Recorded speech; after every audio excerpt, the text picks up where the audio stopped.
ચાલો વિદ્યાર્થી મિત્રો, ફરી એકવાર મજામાં બધા? ફરી એકવાર મજામાં બધા? હા, મજામાં. તો આજે પહેલા ચેપ્ટરનું લેક્ચર નંબર 10, જેમાં આપણે ભણવાનું છે વિદ્યુત ફ્લક્સ. વિદ્યુત ફ્લક્સ શું છે અને એના પર ગાઉસનો નિયમ કઈ રીતે આધારિત છે એ આપણે શીખવાનું છે. બરાબર?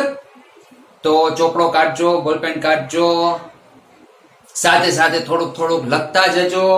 તો શરૂઆત કરીએ. વિદ્યુત ફ્લક્સ. વિદ્યુત ફ્લક્સ. તો જો સૌથી પહેલા વિદ્યુત ફ્લક્સ છે શું? વિદ્યુત ફ્લક્સ છે શું? તો કે વિદ્યુત ફ્લક્સ એટલે છે ને, હું તમને એક ઉદાહરણ આપું. ધારો કે માની લ્યો કે કોઈ પાઇપમાં પાણીનું વહન થઈ રહ્યું છે, પાણી વહે છે કોઈ પાઇપમાં, બરાબર? હવે એ પાઇપમાંથી પાણી વહે છે, તો એ પાણીને કોઈ દિશા હશે. દિશા, પાણી કોઈ ચોક્કસ દિશામાં વહન પામે છે તો એને કોઈ ફિક્સ દિશા હશે. સમજાય? હવે હું તમને એમ કહું કે પાઇપમાંથી પાણી એક ડોલમાં ભરી છે, આપણે એકાદા કોઈ પાત્રમાં ભરી છે. માની લ્યો કે 3 લીટર પાણી ભરાનું. તો આ 3 લીટર પાણીનો જથ્થો જે છે એને તમે અદિશ રાશિ કહેશો કે સદિશ? તો કે અદિશ. જ્યારે પાણીના વહન જે થઈ રહ્યું હતું એ સદિશ રાશિ હશે કે અદિશ? તો કે પાણીના વહન થઈ રહ્યું છે એને ચોક્કસ દિશા છે તો એ સદિશ રાશિ કહેવાય. સમજાય છે? તો એક સદિશ રાશિ, હજી આપણે એક આવશે, એની કેટલો એરિયા એને લિંક કર્યો, કેટલો એરિયા, કેટલું ક્ષેત્રફળ એને ઘેર્યું, કેટલો સ્પર્શ કર્યો. તો એ બેયથી જે બનતી એક ભૌતિક રાશિ છે જેને આપણે ફ્લક્સ નામ આપ્યું છે, વિદ્યુત ફ્લક્સ. સમજાય છે? કે જે પાત્ર છે, તો પાત્રમાં આપણે જે પાણી ભરશું એ પાણી અદિશ રાશિ બનશે. બરાબર છે? હવે બીજી વાત કે બે સદિશ રાશિઓનો અદિશ ગુણાકાર તમે 11મા ધોરણમાં ભણ્યા હતા. AB cos θ અદિશ ગુણાકાર જેને આપણે કહેતા. બરાબર? તો એ અદિશ ગુણાકાર થી જે નવી રાશિ મળે, જેને અત્યારે આપણે વિદ્યુત ફ્લક્સ નામ આપ્યું છે, એ છે શું વાસ્તવમાં? શું છે? તો યાદ રાખો, અમુક એરિયામાં કેટલી ક્ષેત્ર રેખાઓ સંકળાણી, હું શબ્દ બોલું છું સંખ્યા, કેટલી સ્પર્શ થઈ, કોઈ પણ ક્ષેત્રફળ વાળા ભાગ સાથે સંકળાયેલ ક્ષેત્ર રેખાઓની સંખ્યા, એને જ આપણે ફ્લક્સ કહીએ છીએ. બરાબર? અને એની કેવી કેવી ઉપયોગો છે, અસર કેવી હોય એ આપણે જોશું. સમજાય? હવે જુઓ, શરૂઆત કરીએ. તો કે જુઓ, હું તમને એમ કહું, માનો કે આ કોઈ નિયમિત વિદ્યુત ક્ષેત્ર, બરાબર? આ કોઈ નિયમિત વિદ્યુત ક્ષેત્ર ધનમાંથી બહાર નીકળે છે, રૂપમાં દાખલ થતું હોય, પણ વચ્ચે માનો કે મેં એક આ લંબચોરસ વાહક રાખ્યું. તો આ લંબચોરસ વાહક સાથે સંકળાયેલ ક્ષેત્ર રેખાઓની સંખ્યા કેટલી હશે? હું તમને એમ કહું, માનો કે આ કોઈ લંબચોરસ છે, આ સાઈડ થી કેટલી બધી ક્ષેત્ર રેખાઓ આવે છે, કેટલી બધી, અહીંયા સ્પર્શ કરે છે, અહીંયા સ્પર્શ કરે છે, અહીંયા સ્પર્શ કરે છે, અહીંયા સ્પર્શ કરે છે, બધી જગ્યાએ સ્પર્શ કરે છે. બરાબર? આ સાઈડ થી માનો કે 1000 ક્ષેત્ર રેખાઓ આવી, ઉપર, વચ્ચે, સાઈડમાં, અહીંયા બધી જગ્યાએથી 1000 ક્ષેત્ર રેખાઓ આવી. તો આ 1000 ક્ષેત્ર રેખાઓમાંથી આને કેટલી સ્પર્શ કરી એ ગણવી કઈ રીતે? આને સ્પર્શ કેટલો થયો એ શોધવું કઈ રીતે? તો કે એના માટે હું તમને એમ કહી શકું કે માનો કે આનો આપણે એવું કહી, માનો કે આનું ક્ષેત્રફળ એ, બરાબર? આનું ક્ષેત્રફળ એ હોય તો આ ક્ષેત્રફળ અને આ વિદ્યુત ક્ષેત્ર E હોય. કુલ સંખ્યા વિદ્યુત ક્ષેત્રની જે આ ક્ષેત્રફળને સ્પર્શ કરે છે, બરાબર? કુલ, એને આપણે E નામ આપ્યું કે બધી ક્ષેત્ર રેખાઓ અહીંયા સ્પર્શ કરી. કુલ માનો કે 100 હતી, 100 ક્ષેત્ર રેખાઓ હતી, અને આનું ક્ષેત્રફળ કઈ છે? માનો કે 0.01 મીટર સ્ક્વેર. સમજાય છે? તો હું તમને એમ કહું 100 ક્ષેત્ર રેખાઓ 0.01 મીટર સ્ક્વેરમાં સ્પર્શ કરે છે. ઈ શું આપશે? શું આપણે એમ કે 100 ક્ષેત્ર રેખા કઈ બરાબર ઈ લઈ લઈએ આપણે 100 અને ન્યૂટન પર કુલમ. અહીંયા કોઈ માનો કે 0.01 મીટર સ્ક્વેર જેટલું બહુ નાનું, એમ બહુ નાનું 0.0 એટલે ઘણું નાનું કહેવાય. થોડુંક મોટું રાખીએ 0.5 રાખીએ, સમજાય? 0.5 એટલે અડધી લંબાઈ ને અડધી પહોળાઈ, મીટરનું અડધું. તો આટલી ક્ષેત્ર રેખાઓ આવતી હતી, 100 આવતી હતી, બરાબર? તો 100 અને 0.5 મીટર સ્ક્વેર ને સ્પર્શ કર્યો બધે બધી, તો 100 ગુણ્યા 0.5 50 આવશે. તો 50 શું છે? 50 એ સંખ્યા છે જે આટલા ભાગને સ્પર્શ કરે છે.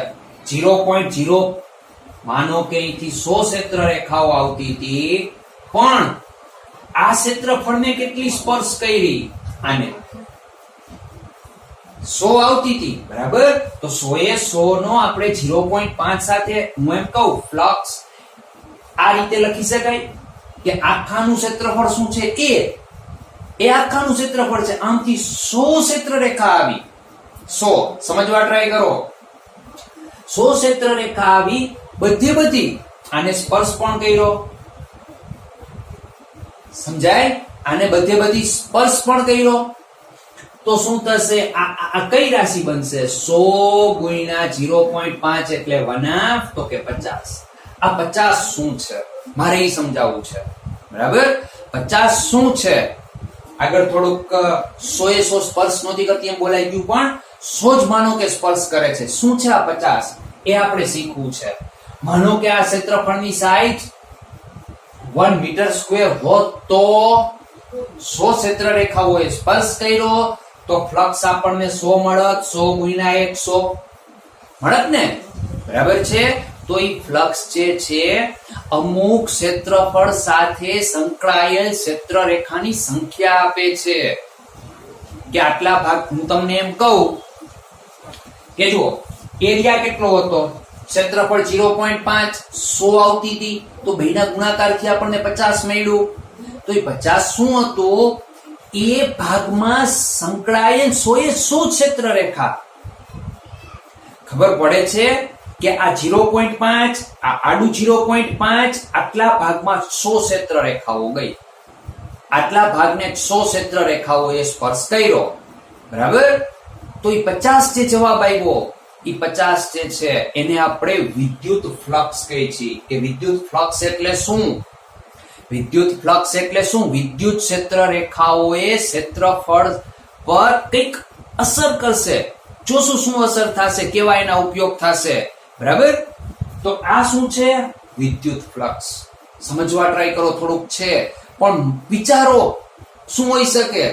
50 શું બતાવે છે? હકીકતમાં ઈ 50 જે આપણને નંબર આવ્યા, બરાબર? અહીંયા માનો કે 100 ગુણ્યા 1, તો 100. આ શું હોઈ શકે? વિદ્યુત ક્ષેત્ર અને ક્ષેત્રફળનો આપણે ગુણાકાર કરી છે, બરાબર? આપણે શોધી છીએ કે કેટલા ક્ષેત્રફળ વાળા ભાગમાં કેટલી ક્ષેત્ર રેખાઓ સ્પર્શ કરે છે. સમજાય છે?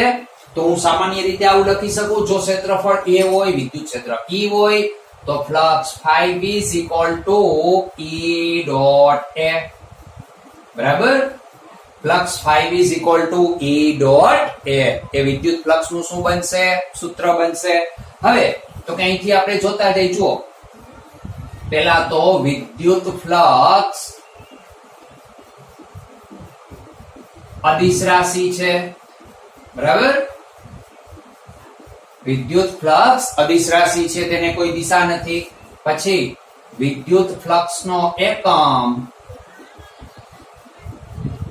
વિદ્યુત ફ્લક્સ નો એકમ શું બનશે? વિદ્યુત ક્ષેત્રનો એકમ newton per coulomb, ક્ષેત્રફળનો metre square અથવા વોલ્ટ ઇન્ટુ મીટર છે. પણ તેનો એકમ, તેનો SI એકમ વેબર છે, વેબર, બરાબર? યાદ રાખજો, ફ્લક્સ નો એકમ શું છે? વેબર. એની વ્યાખ્યા બનાવવી હોય તો તો આવી રીતે આપણે બનાવી શકીએ flux 5 is equal to 1 newton per coulomb 1 metre square is equal to 1 weber. 1 metre square વાળા ક્ષેત્રફળમાં જો 1 ન્યૂટન પર કુલમનું વિદ્યુત ક્ષેત્ર સ્પર્શ થતું હોય તો એનું વિદ્યુત ફ્લક્સ 1 વેબર હોય. સમજાણું? એનું વિદ્યુત ફ્લક્સ 1 વેબર હશે. સમજાય છે? તો આ થઈ વિદ્યુત ફ્લક્સની વ્યાખ્યા, તેનો એકમ. હવે જો દર વખતે જરૂરી નથી કે સપાટી આવી નિયમિત જ હોય, બની શકે વિદ્યુત ક્ષેત્ર પણ અનિયમિત હોય, તો ત્યારે ફ્લક્સ કેવી રીતે કાઢવું? હાલો આનો તો આપણે ફટ દઈને ફ્લક્સ બીજો આવી રીતે કહું છું.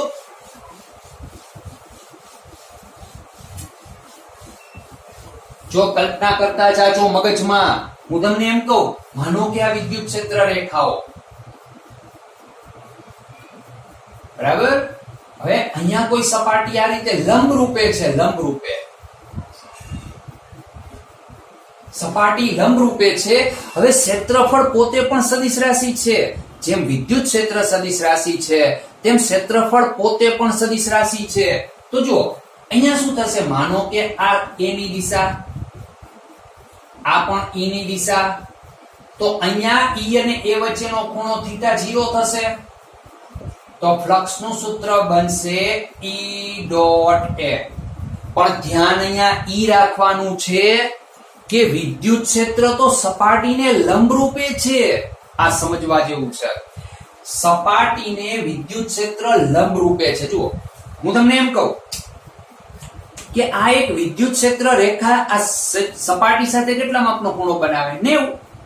બરાબર ને? આ વિદ્યુત ક્ષેત્ર રેખા સપાટી સાથે 90 અંશનો ખૂણો બનાવશે. પણ હું તમને એમ કહું કે આ ક્ષેત્રફળ સદિશ, બરાબર, અને બીજું વિદ્યુત ક્ષેત્ર રેખા એ જ દિશામાં, તો ઈ બે વચ્ચેનો ખૂણો કેટલો હશે? 0. યાદ રાખો, અહીંયા મેં θ0 લખું છું. θ0 મતલબ કે ઈ અને a વચ્ચેનો ખૂણો 0 છે. મતલબ મોસ્ટ ઓફ ક્ષેત્ર રેખાઓ, મોસ્ટ ઓફ નહીં, બધી મેક્સિમમ ક્ષેત્ર રેખાઓ એની સાથે સ્પર્શ કરશે. તો આનું વિદ્યુત ફ્લક્સ પણ કેવું હશે? તો કે ફ્લક્સ મહત્તમ હશે. બરાબર? પણ મેં માનો કે સપાટી થોડી ત્રાંસી કરી, ધારો કે હું ફરીથી તમને એમ કહું છું કે અહીંથી આમ વિદ્યુત ક્ષેત્ર આવે છે, મેં સપાટી આમ કરી, અથવા એમ કલ્પના કરો અહીંથી ક્ષેત્ર રેખાઓ નીકળે છે આમ બહાર. સમજાય છે? અહીંથી ક્ષેત્ર રેખા નીકળે છે તો શું અહીંથી સ્ટાર્ટ થાય છે ક્ષેત્ર રેખા? અહીંથી આમ સ્ટાર્ટ થાય છે બધી જગ્યાએથી, અહીંથી અહીંથી અહીંથી અહીંથી.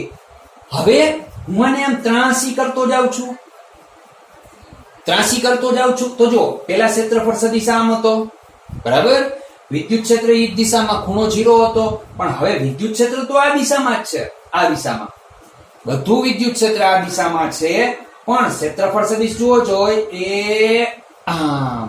તો ક્ષેત્ર રેખાઓ આની સાથે સંકળાયેલી ઘટતી જશે. હું તમને એમ કહું છું, માનો કે આ કોઈ સપાટી છે,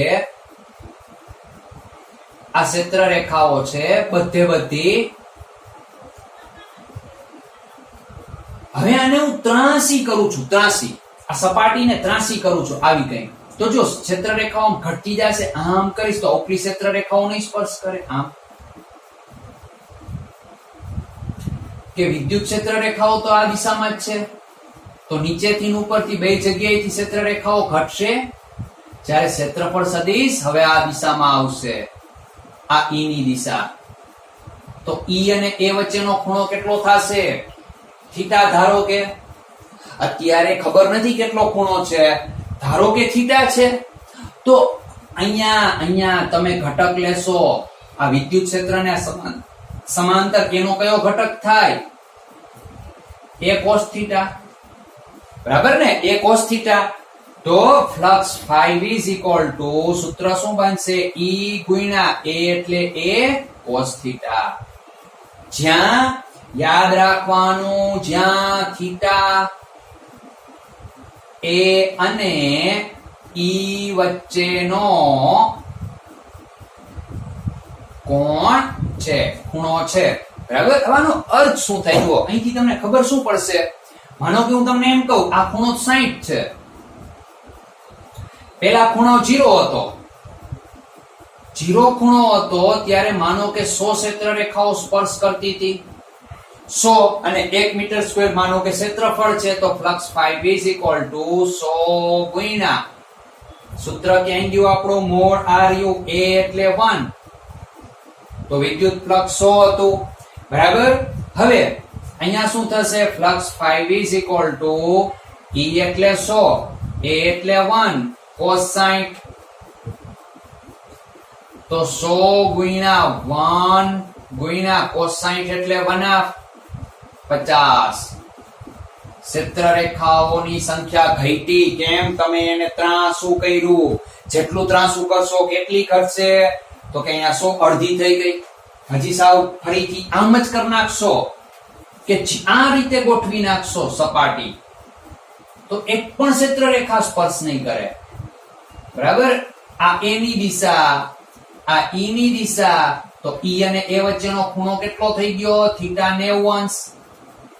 તો cos 90 એટલે આ 100 ગુણ્યા 1 ગુણ્યા 0, તો કોઈ ક્ષેત્ર રેખા સ્પર્શ કરતી નથી બરાબર છે. તો આ થઈ વિદ્યુત ફ્લક્સ ની વાત, જેમાં તમારે એક સૂત્ર યાદ રાખવાનું છે, flux 5 is equal to EA cos θ બરાબર. EA cos θ સૂત્ર યાદ રાખો. હવે એના પછી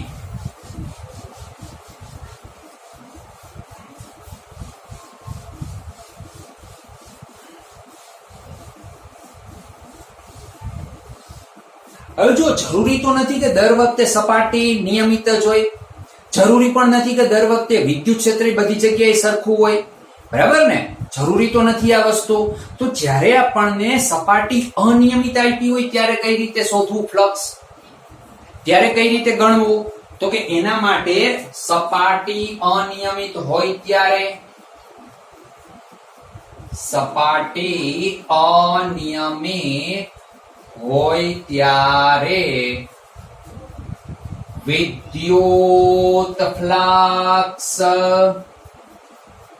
કઈ રીતે શોધવું બરાબર.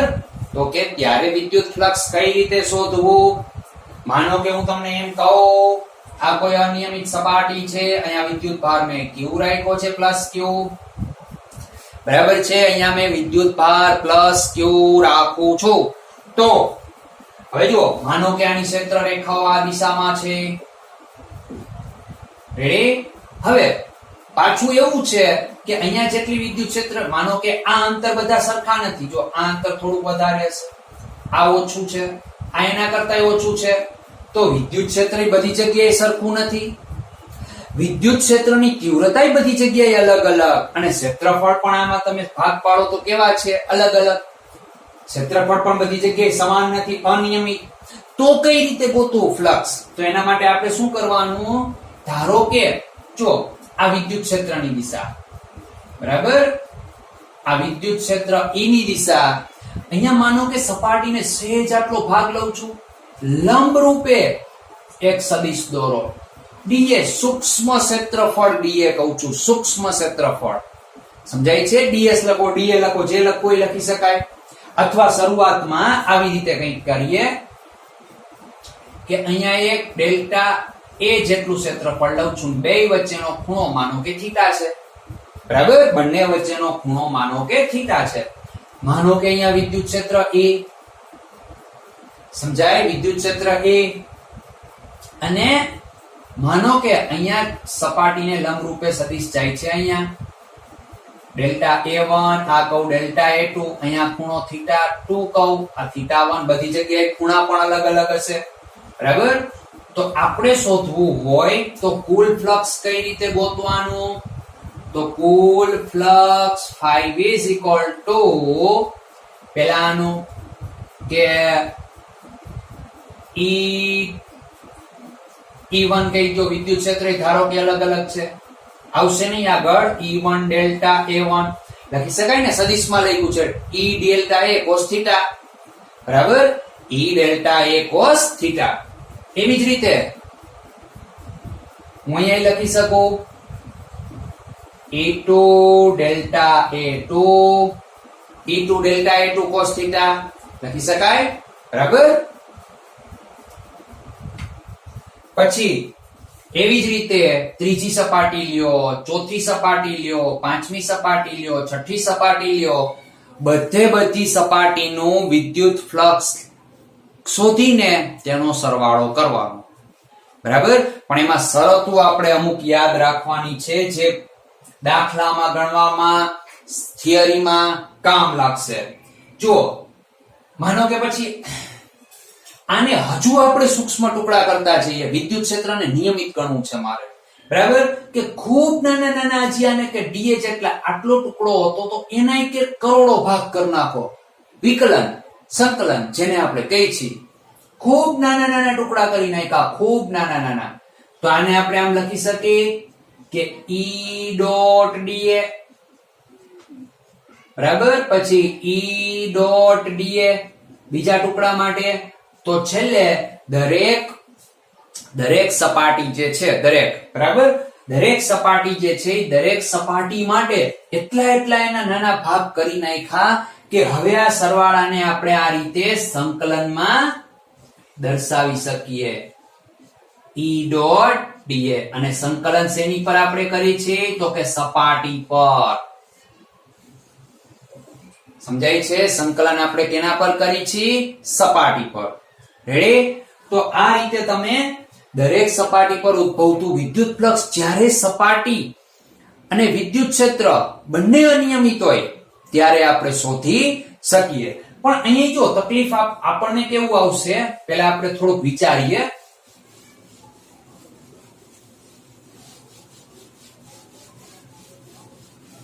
આપણે કેવું આવશે કે આપણે છે ને જે થિયરી ભણવાની છે એમાં વિદ્યુત ક્ષેત્ર છે ને બધી જગ્યાએ સમાન લેવાનું. વિદ્યુત ક્ષેત્ર દરેક જગ્યાએ કેવું લેવાનું? સમાન, બરાબર. જેમ કે હું તમને એમ કહું કે પહેલી વાત તો બંધ સપાટી કોને કહેવાય? કોઈ પણ બંધ સપાટી એટલે શું? તો કે બંધ સપાટી એટલે હું તમને એવું કહી શકું, માનો કે કોઈ ડબ્બો છે, ડબ્બામાં નાનકડો બલ્બ ચાલુ હોય તો શું ડબ્બામાંથી બલ્બનો પ્રકાશ બહાર આવે ક્યારે? તો કે ના. સમજાય? ડબ્બામાંથી બલ્બનો પ્રકાશ બહાર આવવાનો નથી તો ડબ્બો બંધ સપાટી કહેવાય. પછી ફૂટબોલનો બોલ, એની અંદર માનો કે એક બલ્બ ચાલુ કર્યો તો શું બલ્બનો પ્રકાશ બહાર આવશે? તો કે ના. તો ફૂટબોલનો બોલ પણ બંધ સપાટી કહેવાય. બંધ સપાટી, બંધ, બધી કોરથી બંધ. હવે જો માનો કે હું તમને એમ કહું ફૂટબોલમાં આપણે એક નાનું કાણું કરીએ તો કાણામાંથી પ્રકાશ બહાર આવે, હવે બંધ સપાટી ના કહેવાય. તો બંધ સપાટી પર આપણે વિદ્યુત ફ્લક્સ ગણવું છે, બરાબર. હવે અહીંયા આપણે શું ધ્યાન રાખવાનું? જ્યારે વિદ્યુત ફ્લક્સ આપણે ગણવાનું આવે તો વિદ્યુત ફ્લક્સ શોધવા માટે પહેલી વાત તો ઈ કે વિદ્યુત ક્ષેત્ર દરેક જગ્યાએ જે સપાટી પર આપણે ગણી છીએ એ સપાટી પર વિદ્યુત ક્ષેત્ર અને ખૂણો થીટા બંને જગ્યાએ સમાન હોવો જોઈએ. જેમ કે હું તમને એમ કહું વિદ્યુત ક્ષેત્ર અને એ તથા ઈ વચ્ચેનો કોણ સમાન હોવો જોઈએ, બરાબર. તો સમજો હું તમને એમ કહું, માનો કે મેં એક નળાકાર લીધો. હવે આ નળાકાર મેં લીધો હોય તો આને ટોટલ સપાટી કેટલી છે? તો કે એક આ વર્તુળાકાર, બીજી આ વક્ર સપાટી, બરાબર. આ એક અને આ બીજી ફરીથી વર્તુળાકાર. તો જ્યારે આનું મારે ફ્લક્સ ગણવાનું આવે, હું એમ કહું છું, જો માનો કે આ કોઈ નળાકાર, બરાબર. હવે આ સપાટી કઈ છે? તો કે વર્તુળાકાર. આ સપાટી કઈ છે? વર્તુળાકાર. આ આખી વક્ર સપાટી, બરાબર. તો જ્યારે હું અહીંયા ફ્લક્સ શોધું ને, અહીંયા પહેલા માનો કે મારે આ સપાટીએ ફ્લક્સ શોધવાનું, સમજાય? આ સપાટીએ ફ્લક્સ શોધીશ, આ સપાટીએ ફ્લક્સ શોધીશ, સમજાય? અને પછી આ ત્રીજી સપાટીએ. તો હું જ્યારે અહીંયા ફ્લક્સ શોધું તો આ ઈ ની માનો કે આ ઈ આ દિશામાં છે તો એ પણ એ જ દિશામાં હોવો જોઈએ, બરાબર? એ પણ એ જ દિશામાં હોવો જોઈએ, મતલબ થીટા સમાન હોવો જોઈએ. અહીંયા માટે આટલી સપાટી માટે જો વિદ્યુત ક્ષેત્ર, હું એમ નથી કહેતો ખૂણો દર વખતે 0 જોવો જોઈએ, કાં તો સમાંતર કાં તો પ્રતિ સમાંતર, અથવા વિદ્યુત ક્ષેત્ર આમ જતું હોય તો એ આમ હોય તો ચાલે, સમજાય? પછી બીજું, માનો કે હવે અહીંયા લઈએ, અહીંયા તો અહીંયા વિદ્યુત ક્ષેત્ર માનો કે આ દિશામાં છે ઈ, તો એ આ દિશામાં મળશે, ખબર પડે છે? તો અહીંયા એક તમને ફ્લક્સ મળશે, એનું કારણ છે ફ્લક્સ જ તમને ત્યાં મળશે. જો વક્ર સપાટી સાથે કોઈ ફ્લક્સ નહીં મળે. કેમ? તો કે ક્ષેત્રફળ સદિશ આ દિશામાં છે અને વિદ્યુત ક્ષેત્ર આમ જાય છે, તો ઈ અને એ વચ્ચેનો ખૂણો બધી જગ્યાએ કેવો મળશે? આ એ અને ઈ અને એ વચ્ચેનો ખૂણો આ સપાટી માટે બધી વખતે 90 બનશે. તો આપણને સમાન હોવો જોઈએ. સમાનનો અર્થ સમજો. સમાનનો અર્થ અહીંયા એ અર્થમાં કહું છું, અથવા એમ લખો, એ અને ઈ વચ્ચેનો કોણ, ઈ અને એ વચ્ચેનો કોણ નહીં પણ વિદ્યુત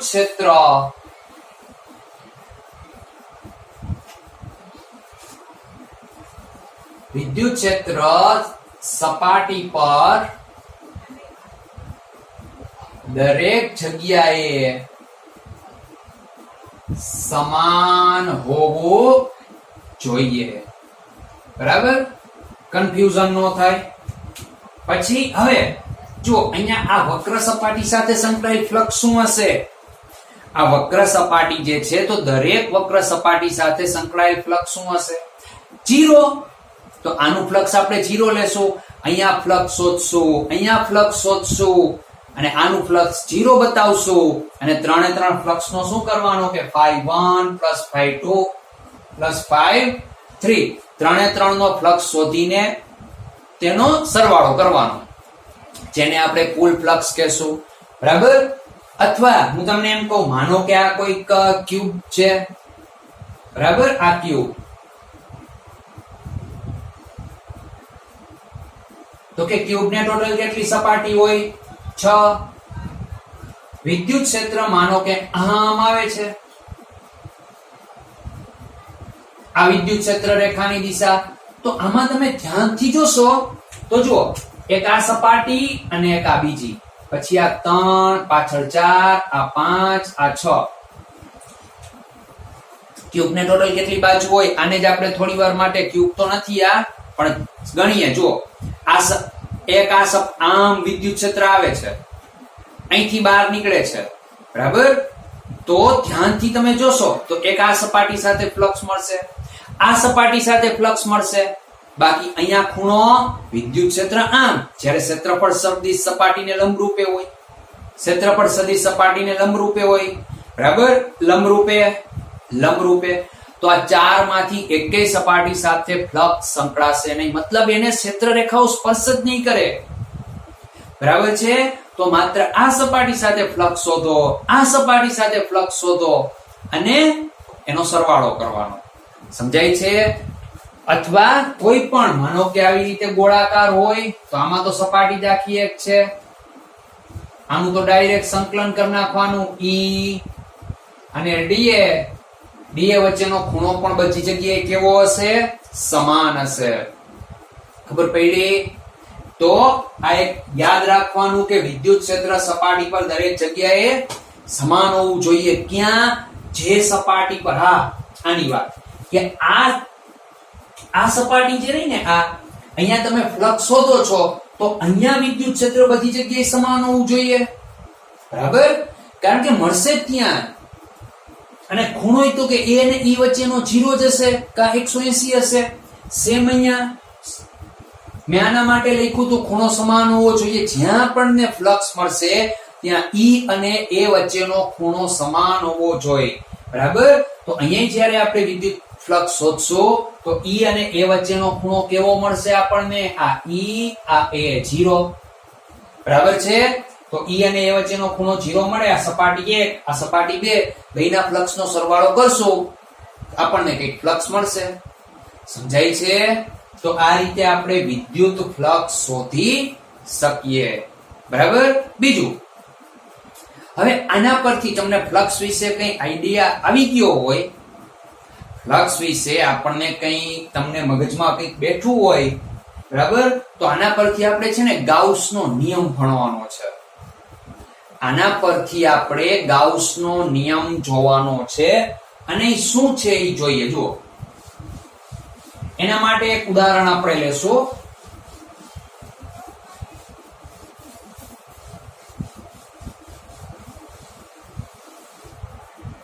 જુઓ, માનો કે હું તમને એમ કહું આ કોઈ ગોળો છે. ડ્રોઈંગ થોડુંક ખરાબ છે. માનો કે આ કોઈ ગોળો ફૂટબોલ જેવી સપાટી ધારો, સમજાય? અને અહીંયા એના કેન્દ્ર પર માનો કે મેં ક્યુ વિદ્યુત ભાર રાખ્યો છે, બરાબર છે, ક્યુ વિદ્યુત ભાર. હવે હું તમને એમ કહું કે આની વિદ્યુત ક્ષેત્ર રેખાઓ આ રીતે હશે.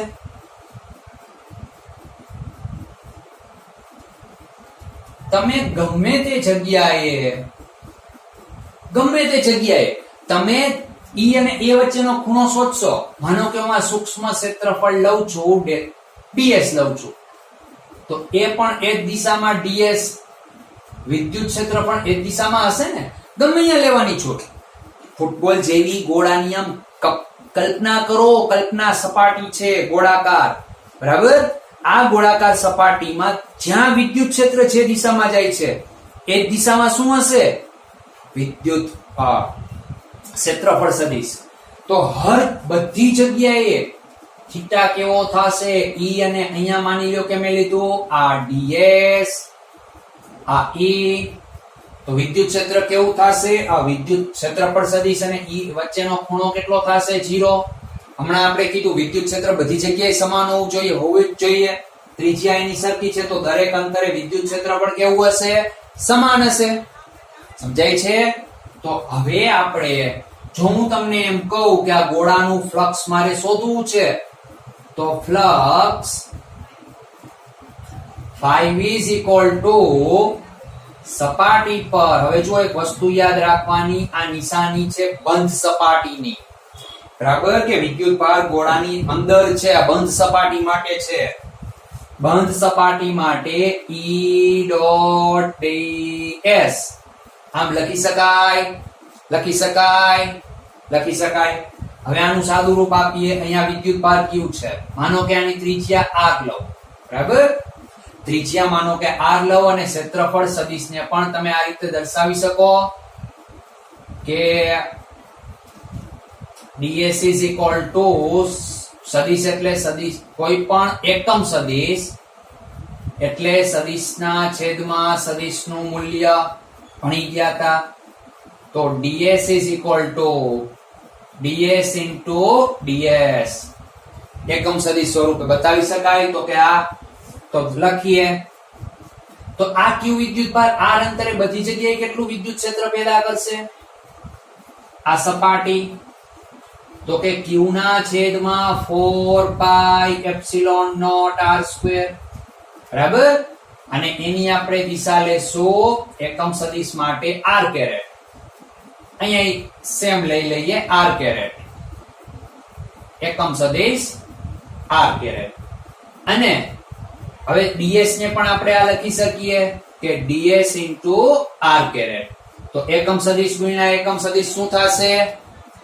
1. તો હવે ધ્યાનથી જુઓ, q અચળ, બરાબર, વિદ્યુત ભારનું મૂલ્ય બદલાવાનું નથી. અહીંયા આપણે કેપિટલ q લીધો છે. q ની કિંમત બદલાવાની નથી. 4 બાય એપ્સિલોન નોટ અચળ, બરાબર. બધી જગ્યાએ અંતરે અચળ છે, અંતરે બદલાતું નથી. તો q ના છેદમાં 4 pi epsilon not r square તમે બહાર લખી શકો. તો ફ્લક્સ 5 શું થશે? ફ્લક્સ 5 is equal to બંધ સપાટી કેમ તે ભાઈ અંદર લખ્યું, બહાર લખવાનું કીધું તું, ફ્લક્સ 5 ઇઝ ઇક્વલ ટુ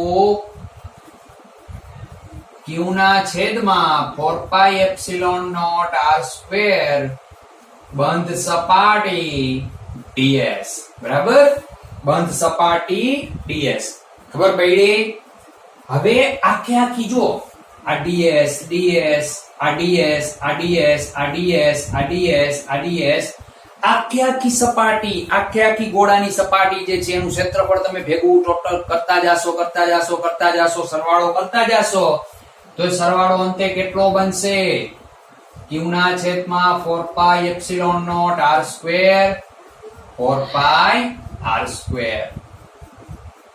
સમજાય? q ના છેદમાં 4 pi epsilon not r square 4 pi r square. બરાબર.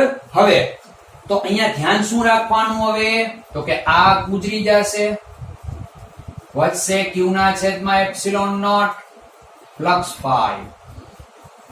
તો જવાબ શું આવ્યો? Flux 5 is equal to q ના છેદમાં એપ્સિલોન નોટ.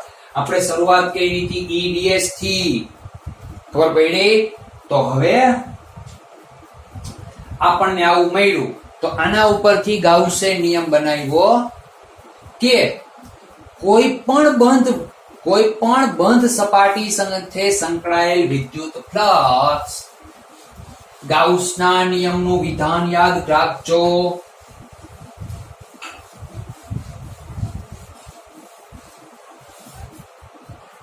કોઈ પણ, યાદ રાખવાનું, ગાઉસના નિયમનું વિધાન, જો કોઈ પણ બંધ સપાટી સાથે સંકળાયેલ કુલ વિદ્યુત ફ્લક્સ તે બંધ સપાટી વડે ઘેરાતા કુલ વિદ્યુત ભાર અને શૂન્ય અવકાશની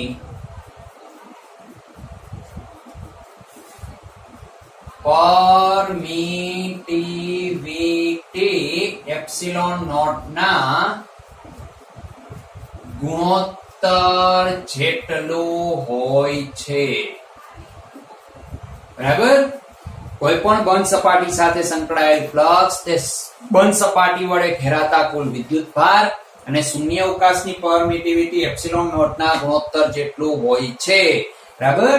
તો એને આપણે આ રીતે લખી શકીએ કે ફ્લક્સ 5 ઇઝ ઇક્વલ ટુ સંકલનમાં E ડોટ ds બરાબર q ના છેદમાં એપ્સિલોન નોટ. લખી શકાય? તો કે હા, લખી શકાય. હવે આ સમીકરણમાં અમુક વસ્તુઓ ધ્યાન દેવાની છે. બરાબર. પહેલી વાત તો જો હું ધારો કે એમ કહું કે કોઈ પણ સપાટી આપણે લઈ, માનો કે તમને ઉદાહરણ આપું કે મેં એક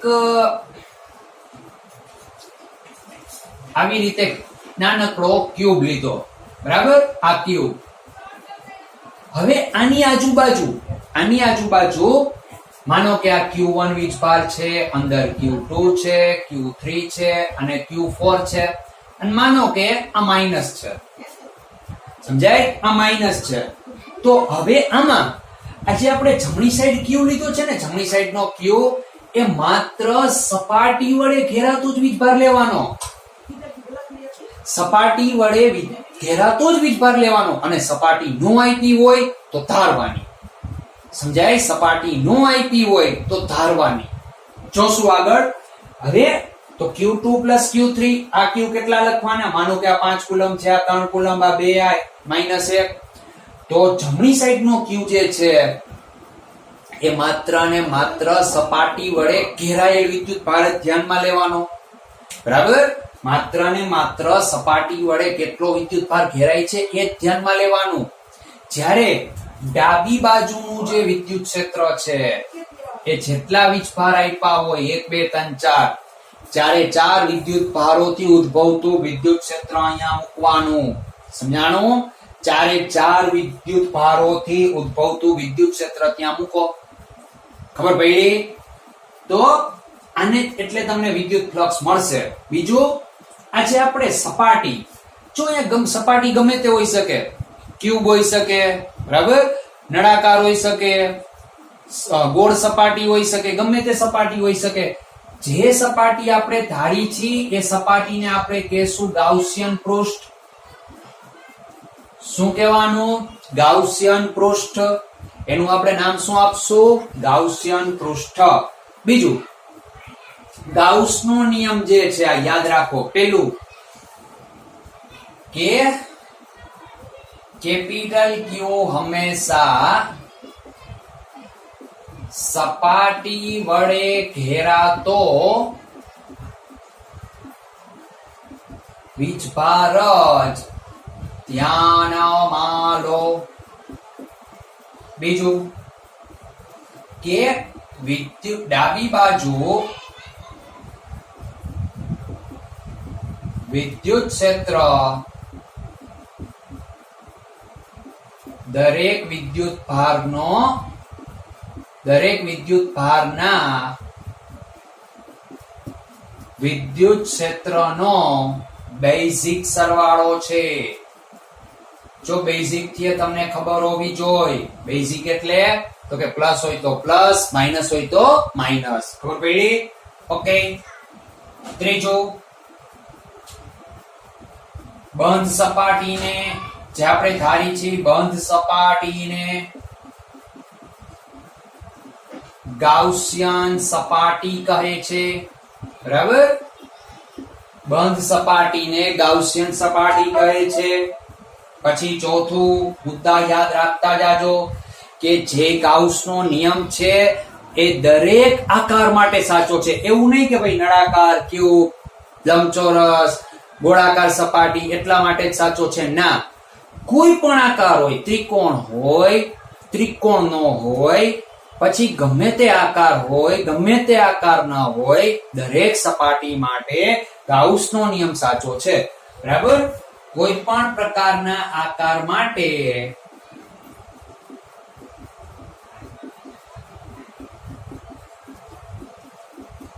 ગાઉસનો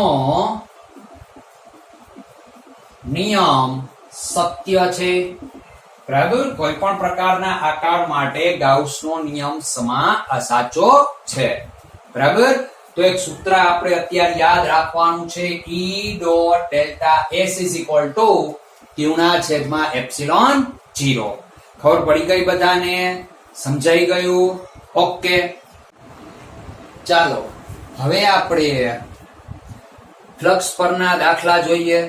સારા તમારી ટેક્સ્ટ બુકમાં એક ઉદાહરણ છે 11મું કે જો એમાં આપણને એક આવી આકૃતિ આપી છે. એક્ઝામ્પલ 11 એક ક્યુબ છે આ રીતે. બરાબર? આ એક ક્યુબ.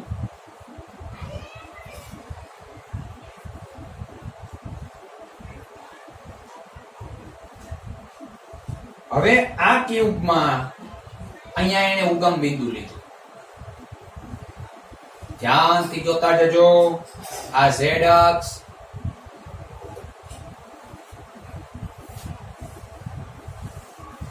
ઉગમ બિંદુ અહીંથી લીધું છે. આ x અક્ષ, આ y અક્ષ અને આ z અક્ષ. બરાબર? આ લંબાઈ આપણે આપી છે a. આ ઉગમ બિંદુથી પેલી સાઈડ કેટલી દૂર છે? a જેટલી. આ લંબાઈ એ a. સમજાય? હા. અને તમને કીધું છે વિદ્યુત ક્ષેત્ર Ex is equal to alpha x raised to 1/2. બરાબર? Ey અને Ez 0 છે, મતલબ y અને z દિશામાં કોઈ વિદ્યુત ક્ષેત્ર નથી. આલ્ફા આપણને આપ્યો છે 800 newton per coulomb metre rays two 1/2. અને A ની લંબાઈ તમારે લેવાની છે 0.1 મીટર. તો પહેલું ઘનમાંથી ફ્લક્સ શોધો. ઘનમાંથી ફ્લક્સ અને બીજું ઘનની અંદર વિદ્યુત ભાર શોધો. બરાબર, ઘનની અંદર વિદ્યુત ભાર શોધો. તો હવે અહીંયા ધ્યાનથી જોતા જજો. જુઓ, હું તમને એમ કહું કે અહીંયા પેલી વાત તો વિદ્યુત ક્ષેત્ર x દિશામાં આ પ્રમાણે બદલાય છે. બરાબર, કે આલ્ફા 800 x⁻1 આ x⁻1 શું? જો આ 0 x⁻, અહીંયા કઈક 1 કિંમત હોય, 2 3 4 એનું વર્ગમૂળ લેવાનું અને કિંમત અહીંયા વર્ગમૂળમાં મૂકવાની. તો વિદ્યુત ક્ષેત્ર બધું આ x અક્ષની દિશામાં છે અને અંતર પ્રમાણે આ સૂત્ર પ્રમાણે બદલાય છે. જ્યારે y અને z દિશામાં વિદ્યુત ક્ષેત્ર 0 છે, કોઈ વિદ્યુત ક્ષેત્ર નથી. બરાબર, તો પેલું આપણે શોધીએ ઘનમાંથી પસાર થતું ફ્લક્સ. તો એના માટે કઈ રીતે કરવાનું? જુઓ, સમજવા પ્રયત્ન કરજો. કેટલી સપાટી છે? તો કે જુઓ, બે સપાટી છે, એક આ અને એક આ બીજી. બાકીની ચાર સપાટીઓ સાથે સંકળાયેલ ફ્લક્સ કેટલું હશે? 0. સમજાય? ઘન છે, ઘન. તો જુઓ, આ વિદ્યુત ક્ષેત્ર અહીંયા પેલી સપાટી અને બીજી સપાટી, આ બંને સપાટી સાથે સંકળાયેલ ફ્લક્સ આપણે શોધવાનું છે. બરાબર, તો બાકીની આ સપાટી જુઓ, અહીંયા ક્ષેત્રફળ સદિશ એ આ દિશામાં હશે. બાકીની બાજુની જે સપાટી હશે ત્યાં ક્ષેત્રફળ સદિશ, જેમ કે હું તમને એમ કહું, અહીંયા વિદ્યુત ક્ષેત્ર આવ્યું, આ બુક આમાં કેમ તમને સ્પષ્ટ આકૃતિ આપી છે કે આ સપાટી પર પસાર થતું વિદ્યુત ક્ષેત્ર તમારે શોધવું છે. આ જે બ્લુ કલર દેખાય છે ને તે, તો ધ્યાનથી જુઓ જોઈ, વિદ્યુત ક્ષેત્ર આ દિશામાં જાય છે, જ્યારે આનું ક્ષેત્રફળ સદિશ આ દિશામાં આવશે. આ બરાબર ને, આ દિશામાં વિદ્યુત ક્ષેત્ર આમ જાય છે, તો અહીંયા ક્ષેત્રફળ સદિશ અને ઈ ની દિશા એક જ હશે. એ સમજાય છે? અહીંયા જો વિદ્યુત ક્ષેત્ર આ દિશામાં, એ આ દિશામાં, તો ઈ અને એ વચ્ચેનો ખૂણો સપાટી 1 માટે, સપાટી 1 માટે થીટા બરાબર 180. ખબર પડી? તો હવે ફ્લક્સ નું સૂત્ર શું હતું? Flux ϕ is equal to EA cos theta. તો EA cos 180 મૂકતા જાવ બધી કિંમત. જો પેલા તો E એટલે આલ્ફા x⁻1, પછી A તો કે આનું ક્ષેત્રફળ, લંબાઈ ગુણ્યા પહોળાઈ, તો કે a² અને cos 180 એટલે -1, આલ્ફા એટલે 800. હવે x આ સપાટી ઉગમ બિંદુથી કેટલી દૂર છે? તો કે a જેટલી. તો કે 800 ગુણ્યા 0.1 નો ઘનાફઘાત એટલે કે વર્ગમૂળ, અહીંયા 0.1 નો વર્ગ -1. આનું સાદું રૂપ આપશો એટલે કંઈક જવાબ આવશે. અને આપણે કહી દઈએ ફ્લક્સ ϕ1. બરાબર, એનો જવાબ આપને કંઈક આવશે, આ ફ્લક્સ ϕ1. એ જ રીતે ધ્યાનથી જુઓ, હવે ફ્લક્સ ϕ2 આ સપાટી માટે, કેમ કે આ સપાટીએ તમને ફ્લક્સ મળશે, આ સપાટીએ ફ્લક્સ મળશે, જ્યારે અહીંયા વિદ્યુત ક્ષેત્રફળ સદિશ આ દિશામાં, વિદ્યુત ક્ષેત્ર આમ 0, cos 90 એટલે 0, થીટા તમે 90 મૂકશો એટલે જવાબ 0 આવે. ક્ષેત્રફળ સદિશ આ દિશામાં દેખાય છે, આ વિદ્યુત ક્ષેત્ર આમ 0, ક્ષેત્રફળ સદિશ આમ, વિદ્યુત ક્ષેત્ર 0, વિદ્યુત ક્ષેત્ર મતલબ ખૂણો 0, સોરી ફ્લક્સ 0, ક્ષેત્રફળ સદિશ આ દિશામાં, વિદ્યુત ક્ષેત્ર આમ, તો ચાર બાજુઓમાં ફ્લક્સ આપણને 0 મળ્યું, જ્યારે આ બે બાજુઓમાં કંઈક મળશે. અહીંયા વિદ્યુત ક્ષેત્ર આ દિશામાં, સદિશે પણ એક દિશામાં, તો ફ્લક્સ ϕ2 is equal to સપાટી 2 માટે શું થશે? સપાટી 2 માટે થીટા બરાબર 0, તો EA cos 0, cos 0 એટલે 1, E એટલે આલ્ફા x⁻1, A એટલે a² cos 0 એટલે 1, આલ્ફા એટલે 800. હવે x જો આ અંતર a હતું, પહેલી સપાટીનું અંતર a, તો બીજી સપાટીનું અંતર કેટલું થાય? આ a જ છે, તો ઉગમ બિંદુથી બીજી સપાટીનું અંતર 2a થાય, તો 2a⁻1/2 0.1 નો સ્ક્વેર, આનું ક્ષેત્રફળ લંબાઈ ગુણ્યા પહોળાઈ a સ્ક્વેર, તો 800 ગુણ્યા અહીંયા થશે 2 0.1/1 નો સ્ક્વેર બરાબર. અહીંયા કઈ ફ્લક્સ મળશે આ 52, આટલું સમજાણો.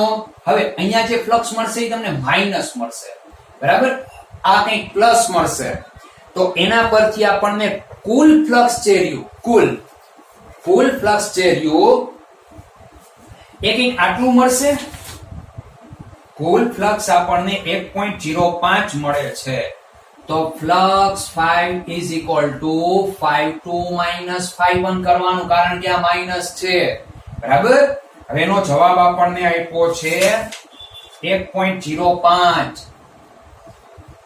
ન્યૂટન મીટર સ્ક્વેર પર કુલમ.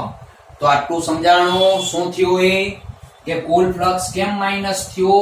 હા, અને એક હજુ વાત કહેવાની રહી ગઈ, કહું હમણાં, કે જો જ્યારે ક્ષેત્રફળ સદિશ અને E વચ્ચેનો ખૂણો 180 હોય ત્યારે ફ્લક્સ માઈનસ હોય, તો આપણે એવી કલ્પના કરી શકીએ કે ક્ષેત્રરેખાઓ સપાટીમાં દાખલ થાય છે.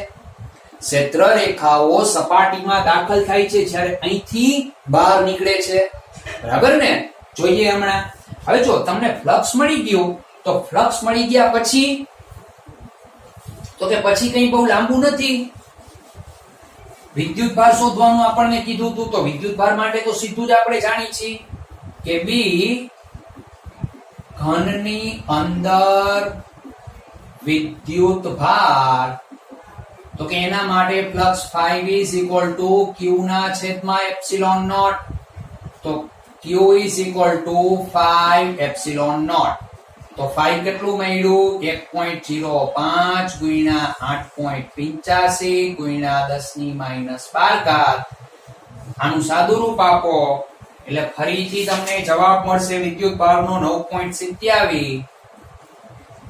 ગુણ્યા 10⁻12 કુલમ. તો આ રીતે તમે કોઈ પણ સપાટી સાથે સંકળાયેલ ફ્લક્સ શોધી શકાય. સમજ્યા? એવી જ રીતે હજુ એક એના પરનો એક દાખલો સારો એવો આપ્યો છે, એ પણ જોઈએ. જુઓ,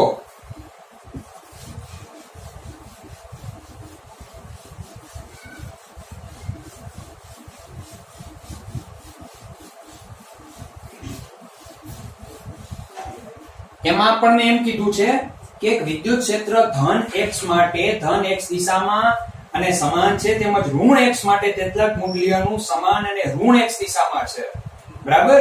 આવો એક નળાકાર આપ્યો છે, ધ્યાનથી જોજો. આ એક નળાકાર બરાબર.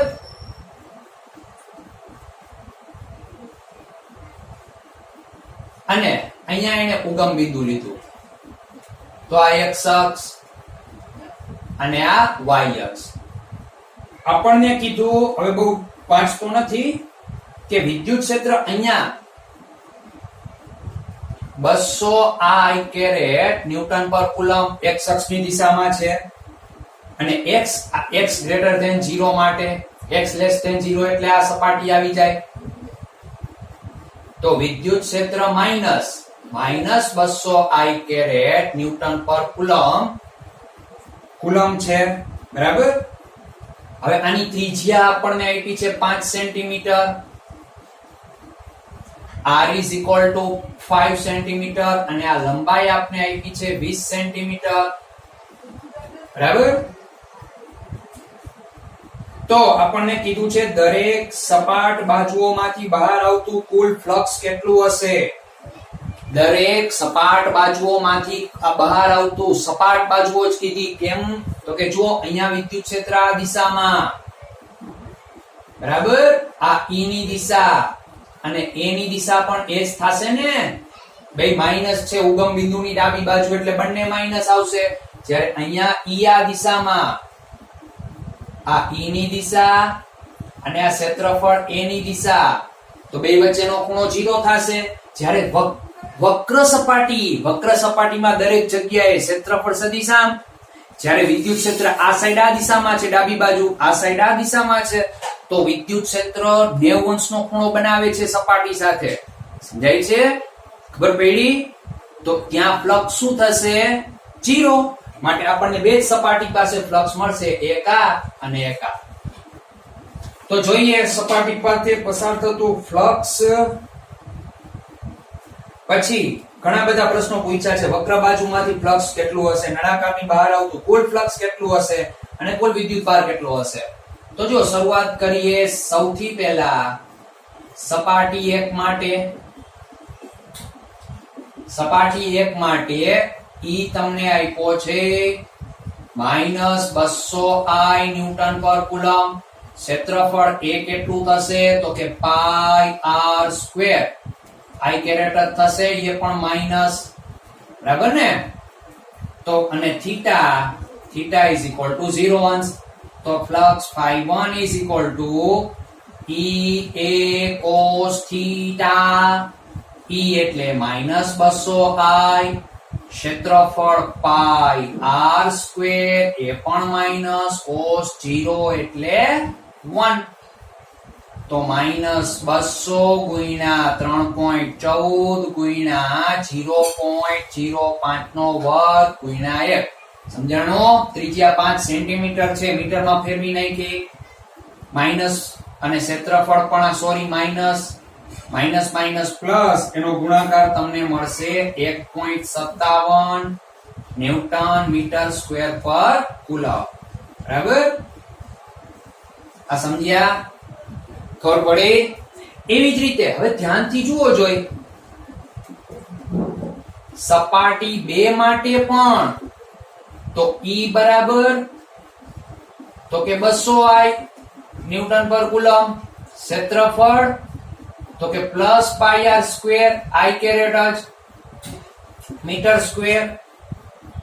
અહીંયા metre square. Ready? Centimetre square આવશે, ત્રિજ્યા છે ભાઈ સેન્ટીમીટરમાં. અને થીટા 0. તો flux 5 is equal to E A cos 0. તો સાદું રૂપ આપશો તો આ જ છે, બધી કિંમતો આ છે. તો શું થશે? 1.57 ન્યૂટન મીટર સ્ક્વેર પર કુલમ. આ 5 બરાબર? હવે તો કુલ ફ્લક્સ કેટલું થશે? કુલ flux 5 is equal to 5.1 plus 5.2. તો 1.57 plus 1.57 કેટલા થશે? ડોટ ને ડોટ 3, 7 ને 7 14, એટલે 3.14 ન્યૂટન મીટર સ્ક્વેર પર કુલમ. તો આ તમને કુલ ફ્લક્સ મળ્યું. સમજાય? કુલ ફ્લક્સ. હવે તમને કીધું જ છે કે વક્ર સપાટીમાંથી બહાર આવતું ફ્લક્સ 0 હશે. બરાબર ને? વક્ર સપાટીએ E અને A વચ્ચેનો ખૂણો 90 હોવાથી વક્ર સપાટીમાંથી બહાર આવતું ફ્લક્સ 0. હવે આનામાં ઘેરાયેલ વિદ્યુત ભાર. તો વિદ્યુત ભાર માટે સપાટી વડે ઘેરાયેલો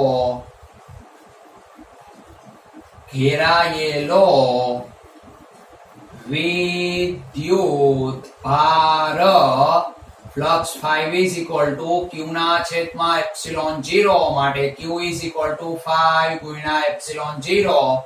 5 તમને મળ્યું 3.14, 8.85 ગુણ્યા 10⁻12. જે જવાબ આવે ઈ તમારો. આટલો વિદ્યુત ભાર સપાટી વડે ઘેરાયેલો હશે. સમજાણો?